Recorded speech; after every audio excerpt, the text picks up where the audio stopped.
malawak na kampanya laban sa pagsasayang ng kanin at ng bigas inilunsad o ng kanin at bigas inilunsad ng Department of Agriculture sa Bicol. Yan ang tinutukan ng aming kasamang si Grace Rifama Simando ng Radyo ng Bayan Naga. Mula ngayon, inaasahang mas magiging masinop na at iwas aksaya sa kanin at bigas ang mga Bicolano.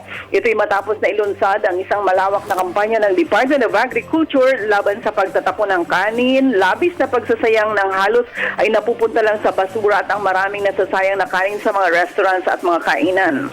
Nitong nakaraang weekend ay pinangunahan ng Department of Agriculture ang malakas na kampanya laban sa mga aksaya sa bigas.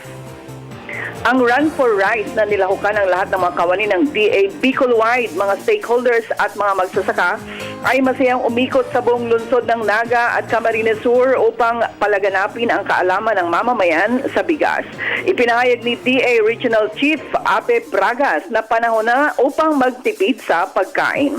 Isa sa kanilang mga programa ngayon ay pakikipag-ugnayan sa lahat ng mga kainan na mag-serve lang ng tamang amount of rice upang wala nang itinatapon pa. Samantala, mamayang hapon, sarado ang mga major roads dito sa Naga City dahil sa bonggang-bonggang Parade of Lights na gaganapin sa buong lungsod. Radyo ng Bayan Naga para sa Telebisyon ng Bayan. Grace Rifama Simando.